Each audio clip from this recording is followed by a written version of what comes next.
You're saying. I'm excited about tonight, though. Yeah, it's nice to get back to the actual episodes. When did the finale air, Jordan? You're our dates guy, roughly. Would have been 6 weeks after Halloween. That's exactly what I was going to say. So December. November, November? November 14th or 13th or 15th, somewhere in that. No. No, you're right. I'm sorry. December 13th, 14th, or 15th, somewhere. So basically, it's pretty amazing that we've been able to even put out 2 shows a month this long. I don't know what we've been talking about. Well, last episode didn't count, did it? Well, we had 2 last month. I mean, the very last one didn't count, really. Well, he means because it wasn't about Walking Dead per se. Well, we talked about Walking Dead a little bit, but I got about 5 minutes in. I was like, yeah, I need to listen to the new Foo Fighters instead. But it's only because I haven't watched either of those shows. And I would like to. I'm just busting your, you know what. I don't want to take too much time with the pleasantries because we have commentary to get to. But Jordan, did you watch The Killing premiere? I have not yet, but AMC just put it up online to stream on their website, so I'm going to check that out. And TS19, the finale aired on December 5th, just in case you're still wondering. Very cool. I've heard very good things about The Killing. I don't even know what it's about generally. It's basically Twin Peaks without all the magical craziness. It's a murder mystery in the Pacific Northwest. It's based on a Norwegian television show, I believe. And they've adapted it here for AMC. We have a murder mystery going on right here on Long Island. For real? There's dead hookers everywhere. They're spread out all over the shore. Pun intended. And and they're very dead. And they believe it's the same guy because they don't think that this is the general known dumping ground for dead hookers. They think it's one person that has been dumping them. So there's a little serial killer mystery going on. They found 8 so far. Didn't that happen like 5 years ago too? And I'm not joking. I remember hearing some story. Or maybe it was in Las Vegas. Might have been. This has been going on like one was found a while ago, and then I guess they finally decided we better look and see if there's any more. It's very tall, like weeds around a beach area, and I think the bad weather had some things to do with the hindrance of the investigation with all the snow and everything. But whatever, that's totally off topic. Anyhow, before we get started with our commentary for the Walking Dead pilot Days Gone By, Brad, you are going to do our sponsor stuff because you've been slacking long enough. Discount comic book service, dcbservice.com. I'm looking at the Walking Dead offerings, and it looks like what I've been waiting for is finally happening. It looks like they finally solicited Walking Dead Trade Volume 14. Nice. Yeah, check this out. The DCB service price after your 40% discount is only $8.99. It's normally a $15 book, but you can get it for $9. That's not bad. I continue to collect. I don't buy the monthly issues, but I continue to collect the trades, and then when hardcovers come out, I buy the hardcovers. Oh, by the way, I finally was able to get that hardcover Walking Dead, the covers from Volume 1 that had all the covers from issues 1 through, I think it was 50, and then they had all the covers from the trade paperbacks and the couple of hardcovers that they put out, and I was able to get that at a Borders that was going out of business near my house. Very nice. Even if I hadn't gotten it for 50% off, it still would have been worth cover price or whatever you can get it from DCB Service, because Robert Kirkman and Tony Moore comment on each of the covers that Tony Moore was involved in, and then when Charlie Adler started doing the covers, Robert Kirkman and Charlie Adler would comment on them, and it was really cool hearing a little backstory about all those covers. If you like art, I hadn't even seen all those covers. Some of them were new to me, so it was really sweet. So I'm sure that is available on the DCB Service. There's so much Walking Dead stuff on here. There's a Michonne t-shirt, John. Very nice. Is she wearing the slutty secretary outfit or the real one? No, it's straight out of the comic, actually. That's for you, Jordan. It's actually pretty awesome. It looks like she's standing behind a zombie, holding her sword, but the sword is sticking out of the zombie's mouth. So she's actually shoved the sword straight through the zombie's head and it's sticking out of his mouth. And don't forget our special DCBS code, Brad. Yes, WD8. First-time purchasers from DCB Service can use that. And I think also, I think Russell reminded me that if you haven't ordered from DCB Service in about 12 months, that they'll let you use it again to kind of pull you back in. I haven't actually used DCB Service in a few months, but I think I'm going to start. And I'm not qualified for that code, obviously, but I'm just really looking forward. I may have to get this Michonne t-shirt. It's pretty awesome looking. DCBService.com. Do you find closing Borders to be sad? Mine. I mean the actual store, like not the fact that they're closing. They're not going out of business. They're going to have plenty of stores open. But like the closing one that you walk into, is it sad? Mine's very sad. It's only sad in the fact that there are books there that nobody wants, and it makes me feel sorry for those authors. That's the only sadness I experience. Well, and of course, people who work there, you feel bad they don't have jobs anymore, at least in that particular establishment. But, it's the print industry. It's kind of an inevitability at this point. Yeah. I mean, nobody's doing a jig or anything, but, it's kind of laid back in there, yeah. Except the guy that found the 50% off Walking Dead covers hardcover book. I was definitely jigging. All right, everyone, here is the deal. This will be our first commentary episode. Once a month, we're going to take a look at each episode of The Walking Dead. We're going to pop in our DVDs, tell you when to hit play, and talk over it so you cannot hear what's going on. So that'll be exciting. It's kind of like watching it with one of us, actually. And like Jordan pointed out, since there aren't any commentaries on this first season of the show, you can fill that need by listening to this podcast. AMC practically asked us to do it. Practically. So I just do want to mention that our next show for this month will include all the stuff that you've come to know and love, like our iTunes reviews and our emails and voicemails and all that stuff, but we're going to keep that off the commentary episodes so we can get right to it. So if you are using the DVD or Blu-ray version, what you want to do right now is pop in your disc, go to the main menu, you're going to go to the episodes section, and you are going to hit enter. The screen is going to go black. And just as the screen comes back, you're going to see that road with the car in the distance. You want to hit pause at that point. Should be about 2 seconds on your DVD timer. That's where we're going to start from, and we're going to give you plenty of notice as to when we're going to actually hit start. And Jordan, what is our little marker for the iTunes files, in case anybody's using those to watch along? If you're watching it on the iTunes file, or I think Amazon has them as well, you're going to want to go to 8 seconds in, approximately. Right, and for those files, you're going to get a little AMC screen first, and then it's going to go into the road. Exactly. So basically, and hey, listen, if you're using a format that we haven't mentioned, as soon as you see that fade into the road in the car in the distance, you want to pause it as soon as possible, and when we say go, that's where we're going to start from. In the distance, there's some street signs of which you see the back, and there's a car. You see the car on the road, you move over to the left, there's a very small sign. If you move over again, there's a larger sign that looks like it's a double sign. Well, when I paused my Blu-ray, the bottom of the car is even with the bottom of that small sign. So that's how far back the car is on the road. If you're watching and you're a second and a half, 2 seconds off, you're still going to get the effect of what's going on here. You won't be as cool as people who know how to line up your DVDs correctly, but you'll still get the full effect. Right. All right, so if everybody can queue up to that point, you can pause your iPod or player or computer now to get yourself set up, and we are going to unpause in 3, 2, 1. And it's not going to be 3, 2, unpause, guys. It's going to be 3, 2, 1, unpause. You stole my Lethal Weapon thunder. I was about to ask that question. And I'm retiring in 2 days. Okay. 3, 2, 1, unpause. Okay, my car is about to hit the sunlight, and now you just hit the sunlight. Very good. I was so hyped for the beginning of the show, and this delivered so awesomely. But it almost looked like a matte painting in the back with those trees back there. Car just stopped. I may just throw in one of those every once in a while just to see how we're all lined up. It's like one time when I got Indiana Jones and the Last Crusade from the library. It wasn't even that; it was the first one, and turned out it was for vision impaired persons. So like every 5 seconds would be some narrator in the background describing what was going on. It was weird. Indiana Jones is now running from the giant boulder. Great use of silence in this opening shot here. You wonder how many people kind of went in blind. You know, like, oh, new AMC series, I love it, so I'm going to check it out. And at this point, you're just kind of in the dark. I was worried about this guy being Rick because, I was so used to the comic, and I wasn't familiar with this guy at all, and I assumed because I wasn't familiar with him, he wouldn't be familiar with the book, and but this guy looks like he stepped right off the comic book page as far as I'm concerned. Especially with the hat. The hat does it. His accent threw me at New York Comic Con. Right. It's kind of hard to imagine going from the British accent to the Southern, which they don't really play up the Southern too much, but I haven't picked up his natural accent, which is good. I think there's one time in one of the episodes where he yells out Carl, where it kind of slips, but that's about all. He does a good job. Ugh. Look at the knives in the tree. I never noticed that. Looked like John Locke had been there. I wish I had the sound effect. Ain't got no gas in it. Yeah, he looks nervous. What a way to start the show, man. It was a good barometer for people when they start to watch this. 2 minutes in and you know whether you're going to be in for this or not. Do they even make hats like that anymore? The sheriff's department, where I work in the jail, they're pretty similar. Must be like a sheriff's department thing. The state troopers in Pennsylvania wear not the same hats, but similar. They're more flat. This has kind of a lost feel, too, with the little kid dragging the stuffed animal around. Yeah, even that first shot where you're just seeing the feet. Uh-oh. Boom. There she is. She got braces on. Yeah, I never really noticed that before. Look at him. Oh, man. He knows what he's got to do.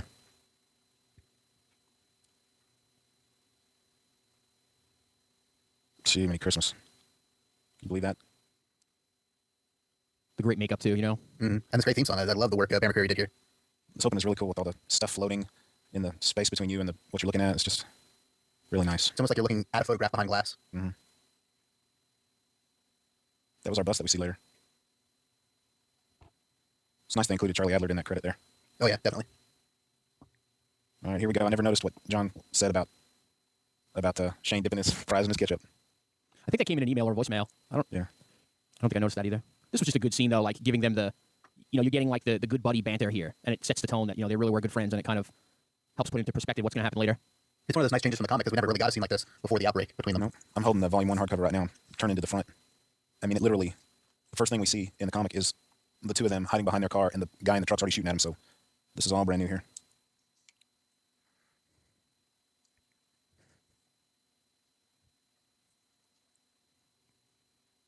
I heard a few people say that this whole dialogue was supposed to make you start to dislike Shane. There's kind of like, I guess, some chauvinistic comments and... Definitely. Yeah, I was going to say I didn't really feel it at the time, but I see where that could be, a case could be made for that. And it's a good way to illustrate the differences between him and Rick. Not only do you, put Shane down a little bit, but you elevate Rick by how he handles the situation and how he chooses to get around that particular conversation.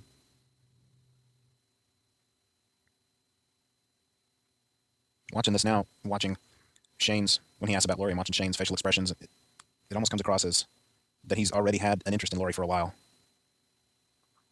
Yeah, I don't doubt you on that one, Brad. I think you're absolutely correct.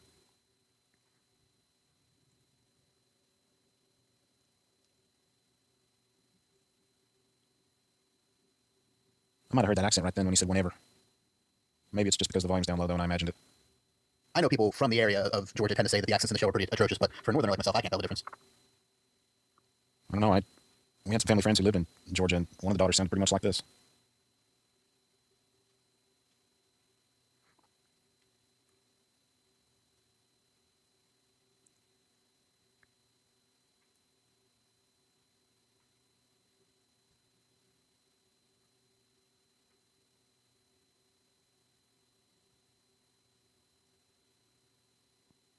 I like the crows there. Yeah. A little foreshadowing. Mm-hmm. I like Shane's ball cap. I was actually thinking how much I like his gloves. Mm-hmm. I wonder how many people from Georgia watch this and go, I know exactly where that road is. I know I do that whenever things are filmed in Dallas and I'm looking at it.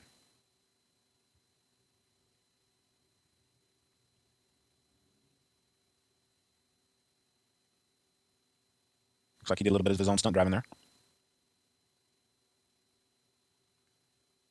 John Bernthal, who plays Shane, was so overwhelmed at the Comic-Con by like the response and the when everybody started booing when they announced that he was Shane, just because of the not the reaction to him, obviously the reaction to Shane, he was totally like taken aback. He blushed and like didn't know what to say and stuff. Look at the back of that car says the judge. There's a sticker on there that said the judge. I need to show that to Frank, seeing as how that says his nickname. Now, would this really happen to this car when it did this? When it No, did this? not a chance. I wouldn't think so. Interesting that these sheriff's vehicles only have blue lights, no red lights. I didn't notice that. It's a shame to beat that car up like that. I never noticed that. I wonder why they did that. What's that you're speaking of specifically? The blue, non-red. Yeah, I know a lot of the cars out. Just it's just red and no blue. Oh, really? It really, the blue sticks out. I kind of like it. We got red and blue in Texas at night when there's enough cars around. It looks like this purple light. Yeah.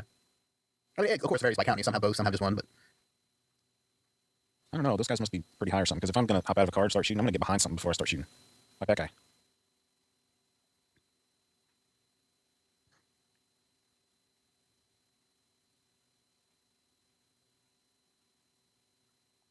Yeah, in the comic he gets tagged once.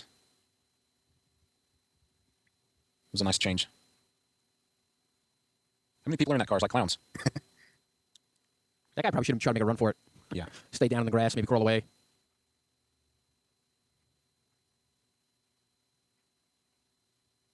That must be kind of hard to act like that directly into a camera. yeah, no kidding. It's interesting. Shane's already using his shotgun even here before the outbreak. Interesting that they kind of keep the weapons constant there. I love this scene. He looks so funny carrying them flowers. Yeah, I'm not sure that I love the after image effect that they're using, but I don't know. It doesn't bother me. It just I probably wouldn't pick it. I guess what I actually love was the aging of the flowers and stuff like that.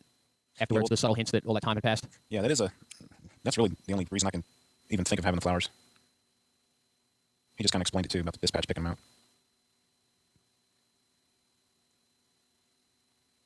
Look at that beard. That's a good month's worth of growth right there. Don't you think?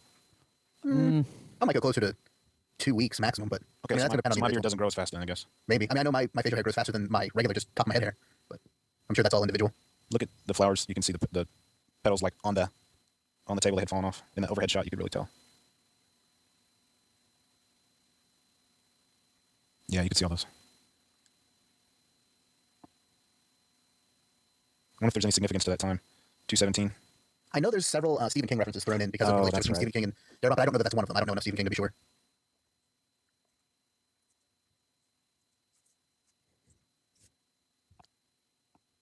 Never noticed those get well cards behind him before. That bag sure is empty. Yeah, I forget where I read it, but some people were speculating that's probably what would have woken him up is whenever that IV ran out. His body would have probably woken himself up due to dehydration.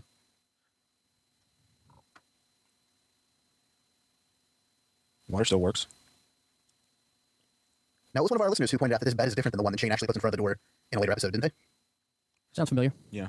But I think the attention to detail about that bed being there in the first place was pretty cool. Oh, yeah, definitely.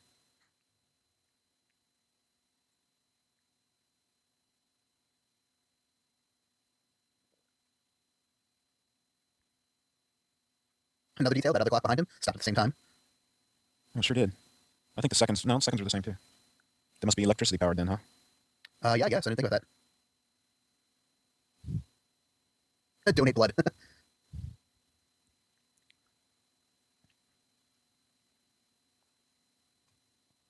Yikes. She's seen better days.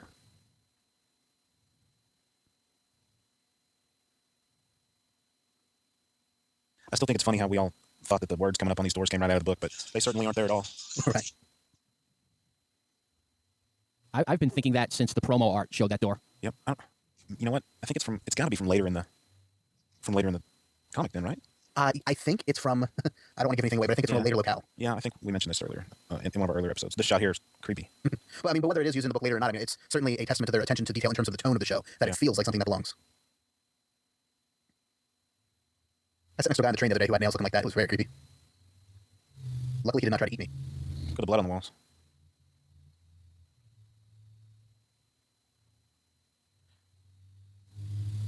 This was one of the great mini trailer promos that they did. Do one of you guys have a highway right outside your house? I have a Nope. fairly busy street. I might be hearing the cars. No, I just took my headphones off. There's nothing going on out there. Okay. If I remember back to when we first watched this episode, wasn't you, Brad, who really liked this particular scene? I do. Like the lighting right there, he's actually holding some kind of light. that was maybe not. Yeah, you can see it right there behind his hand. It's really, really well done. Sorry about that. I did. That was me. That's nice too with that brightness. And then one of the things I particularly liked about this whole pilot, but this scene in particular, is the scope and how it slowly widens to where you just saw the hospital, and then you see these bodies, and then you go up the hill slightly and see more, and then more and more until you get the full impact of what has gone down at this particular locale.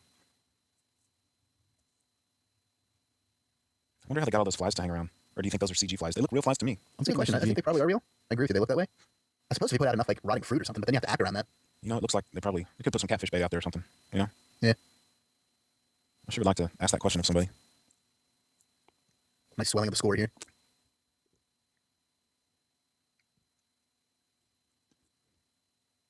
I was sure one of these body bags was going to be wriggling.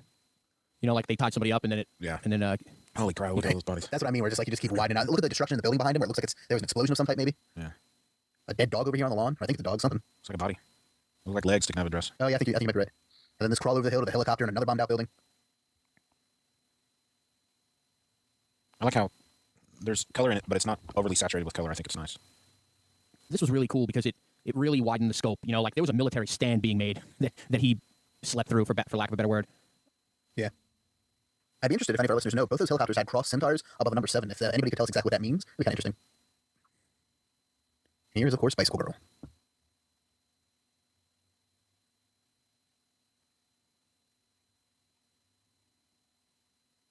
The combination of Nicotero's practical effects and the CG they used, I think it's a really nice meshing of the two. Yeah, it looks pretty real. It's one of those things that you wish it could have been a surprise, but obviously for promotional reasons and everything, we'd all seen the Bicycle Girl 20, 30 times before this.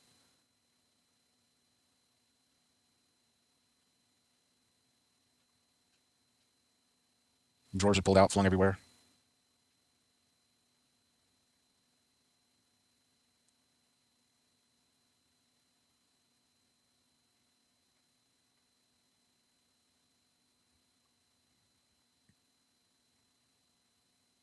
Yeah, some of the Carls in there where he's crying is when he's saying it, you can kind of hear the accent come through just a smidge.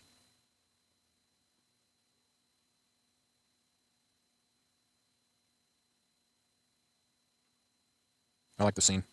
Talking to himself, beating on his face. I don't know if you noticed that shot on his right hand. You can see his hospital bracelet. You can see his last name, Grimes. Oh, really? That's Yeah, you're watching on Blu-ray, right? Yes, I am. Yeah, I don't really have the definition to see that one, but that's a good catch. Yeah, it said Grimes on it.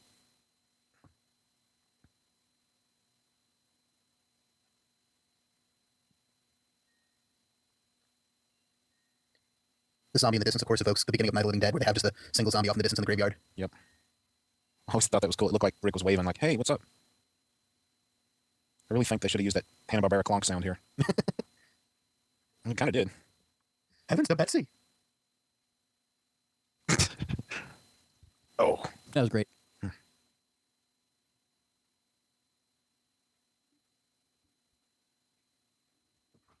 Do you recall the actor's name that played Morgan, Jordan? I was just looking that up because he's Lenny James. I thought that's what it was, yeah. Lenny James. Playing Morgan Jones here with his son Dwayne Jones. Of course, the name of Dwayne Jones is another reference to Night of the Living Dead because the lead actor in Night of the Living Dead, also an African-American actor, was named Dwayne Jones. Now, are they the Jones family in the comic? Or are they just Morgan and... I'm wondering if they ever even gave the last name. Let me look. Let me look right here. I think they did. Let me look, though. I'm just wondering if the Night of the Living Dead reference came from originally from the book or if they made it Jones for the show. This is not the first bit of acting that Yeah, he Lenny says- James has done for AMC. Either. He was in the Prisoner remake. He tells Rick his name is Morgan Jones.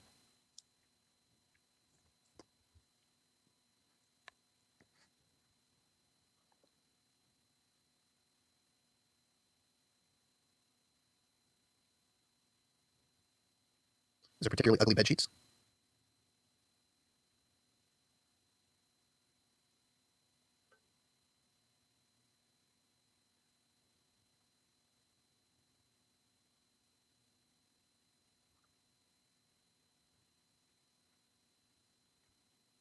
You can see it there also.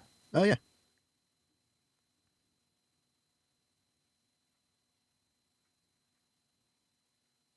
Look at all the bottles of water over there in the corner. Suitcases packed up.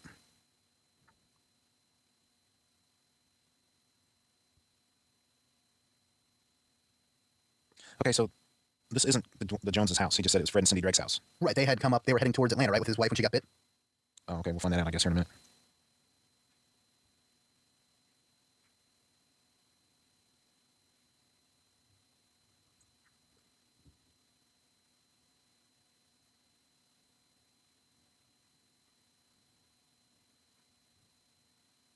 Another nice lighting by candlelight here.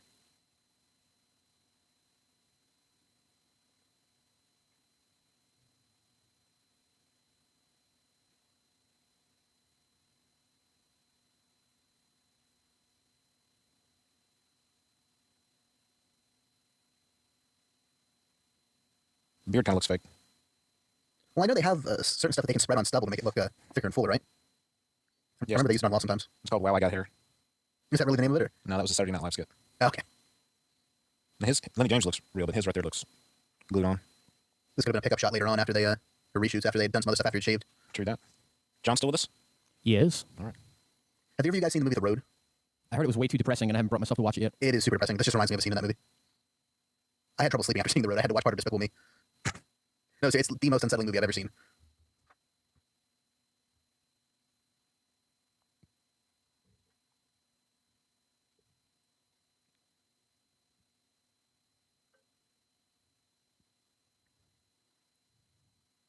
This was kind of a big change of pace after the way the show started. Mm-hmm. But it's these human moments that make us keep repeating that, you know, they really grasped the idea of the book, which was about the characters, not the zombies. In some of the interviews the producers have been doing about season 2, they're saying they're hoping, they're not confirming, but they're hoping to have Lenny James and the kid who played Dwayne back for season 2. So hopefully we can see them again. That would be cool.